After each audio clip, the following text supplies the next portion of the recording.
ARESxGOD here, and it's time to talk about Attack on Titan. And I gotta say, I really like this episode, not just because of the action, the gore, the fighting, which there was plenty of it, which I liked quite a lot, and Mikasa going wild, to say the least. My favorite moments and characters from this episode have to go to Magath and Jadis. The last scene between them was so good, while everybody was racing against time for them to go after Eren and stop him. So let's get into it and talk about it. Now it starts a bit with the recap of the last scene from the previous episode. We see the horror in Connie's eyes after everything that happened and what he had to do. Armin is still in a very bad shape, and yeah, that one, like I said previously, you start with the ideals, but then you hit the wall that is reality, and we see it even more again in this episode. But also things get a lot worse because we have them really literally running out of time because of Flock, and also because of the rumbling, which is very fast.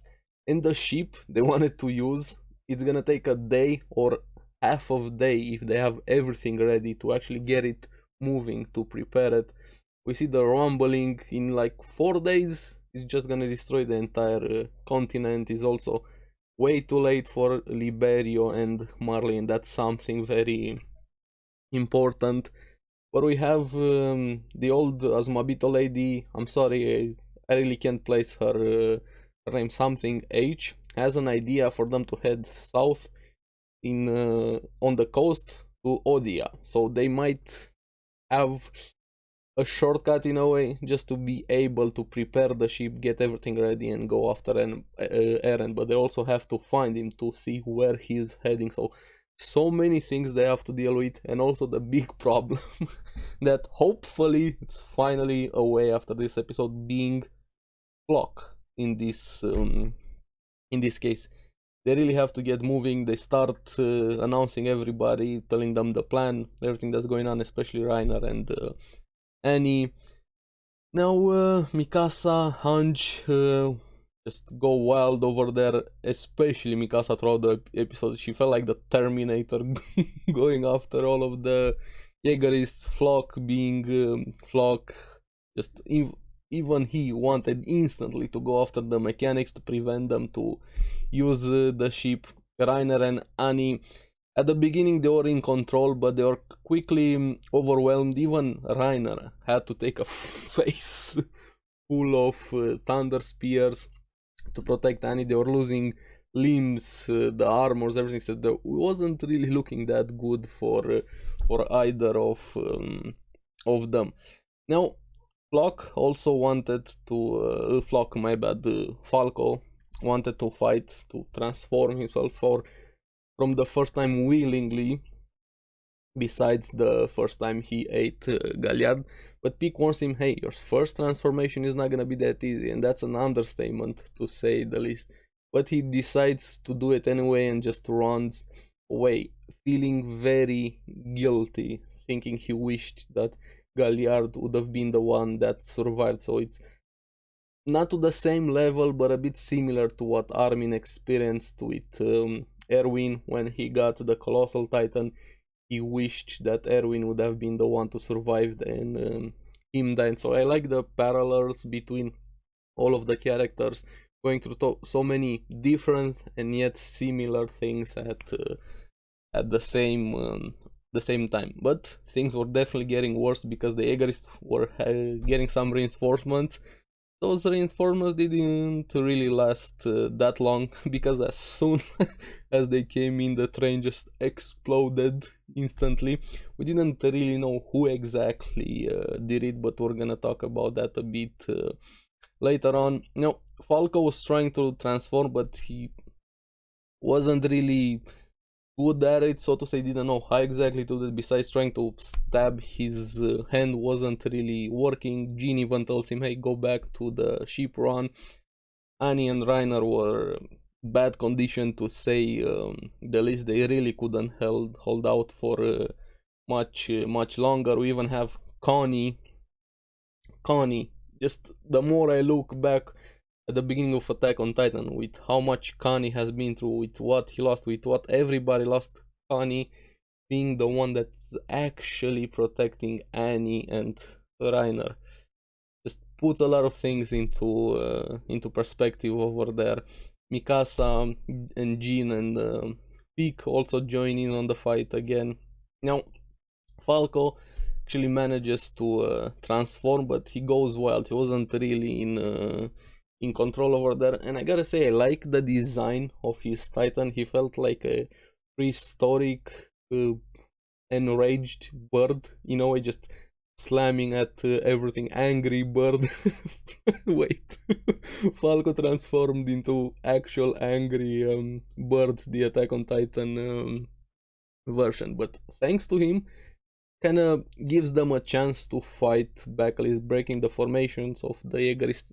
There's a lot of blood and deaths in this episode. I really wish somebody would do a death counter for this episode, especially the Jägerist. Let me know down in the comments below if somebody actually kept track with how many die. Now, Flock, I still gotta give him some credit. As much as a zealot and he lost it completely, he still had some logic on his head, so to say the least. He wanted instantly to go after the ship to prevent them from using it. Just goes, just squeezes through all of them, even though he gets a cut on his cheek, and wants to shoot the ship with the Thunder Spear. He gets the shot off, but not fully. And again, we have MLG Pro sniper shots, no scope over here. Gabi shooting him at the same time. Now, I really hope, I'm gonna thank you, Gabi, if you did it, despite me still hating you for what you did to Sasha. I'm still very grateful if Flock is actually dead. I hope he's dead. He falls down into the water. He's not looking very good, but you never know with characters like this, with Flock. The good ones always die so easy, but then you have characters like Flock. Somehow they manage to come back. I hope he's not gonna come back, and thank you, Gabi. I just wanna be over with Flock. He's awesome, he did his job as a character, but I feel he kind of overstayed his welcome a bit, at least for me. And Mikasa, don't get on Mikasa's bad side, please. She's the Terminator. When she has that tunnel vision, just directly shish kebabbing, slice dicing, mincing bodies left and right. Yeah, she knows how to use that sword, to say the least. And like I said, Falco lost control. He actually goes after Peak, almost killing her, biting her neck, but they manage to subdue him. Peak and Magath goes in, saves him, takes him out of the Titan body, and from this moment on the action kind of slows down a bit, which was awesome. But it felt like the episode just went by up to this point. Now Magath also decides to stay behind, cover the rear, give them enough time to go forward, but he also almost dies, but at the last second gets saved by none other than his daddy. So he was the person that saw them in the window back then. He's also the one that destroyed the train with the reinforcement, kind of like the old guard in a way, the previous generation, handing it off to the new generation in a way. This is how this episode felt. Of course, a bit more serious with what happened and how we got to this point, but it felt so respectful and honorable from this point on. They actually start working together to slow down the enemies, go after their ship to destroy it, so they're not able to follow the main group. We even find out why Shadis decided to help. When he was in the window, he saw Annie and all of the other kids. He helped train also. He was moved of how far they grown and what they have done so far, and he knew the plan. Just want to do everything he could.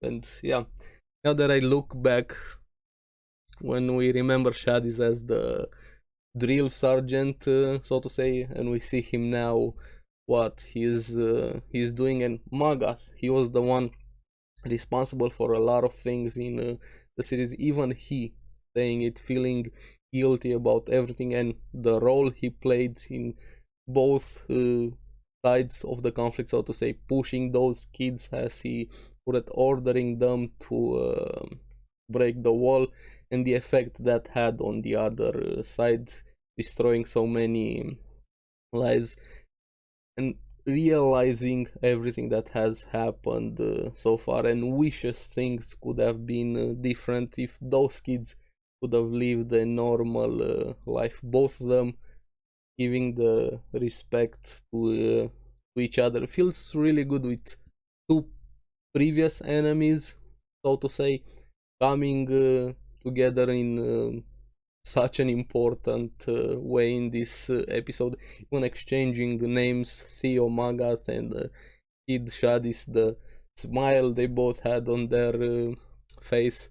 It felt really good, but also bittersweet at the same time, because they know this is gonna be their end, sacrificing themselves to blow up the ship so the Jägerists are not able to follow the main group. So I gotta say, you have my respects, Magath and Kit Shadis, Theo Magath and Kit Shadis. You definitely have my respect, despite of everything. So yeah, this was a very powerful moment. I liked it quite a lot, and I don't know what is gonna happen next, especially after the end credit scene, which please do watch it and then come back to the video. We have them heading to Odia, but also have Hunch giving the news to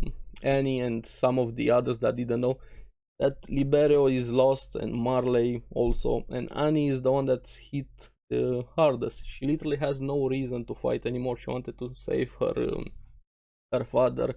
The rumbling, even if it stops right now, it's not gonna be enough time or anything to save Liberio and Marley. So it's lost. A lot of people are dead or are gonna die in the next few moments, and Hanj, knowing that Magath understood what that meant and still decided to give his life to defend others that weren't from Marley. So that says even more about Magath and how much things have changed in the world of Attack on Titan. The characters, the interactions between them, especially enemies, even more apparent in this episode. But the big question, which I liked quite a lot, and I like that they're repeating it again, Annie asking Mikasa, okay, but can you kill Eren if we're gonna go through with this? Mikasa still doesn't have an answer. Now, like I said a few episodes ago, is either Mikasa or Levi gonna kill Eren, and is the ending I predicted, or where I think the series is gonna end, with Eren kind of doing the same thing as spoiler here if you haven't watched Code Geass, which you really should have watched Code Geass by now. Is Eren gonna do something very similar to Lelouch, kind of taking the blame of the world, becoming public enemy number one, and sacrificing himself to unite the world through extreme measures, to say the least, with the rumbling? But is Mikasa gonna be the one that kills him, or Levi?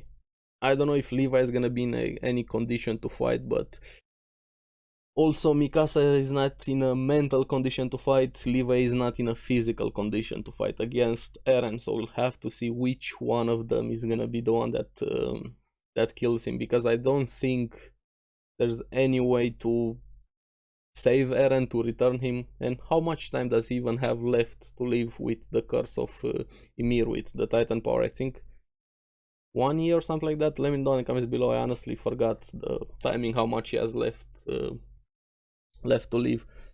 And even asks her, if I tried to kill Eren, would you be able to stand by and watch? Again, a very good question, which she still doesn't have an answer to.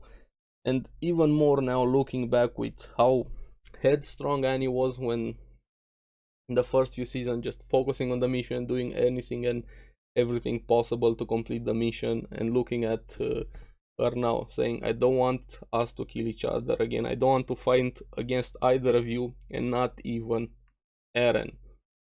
Yeah, the things have definitely changed in the world of Attack on Titan, when even Annie does not want to fight anymore.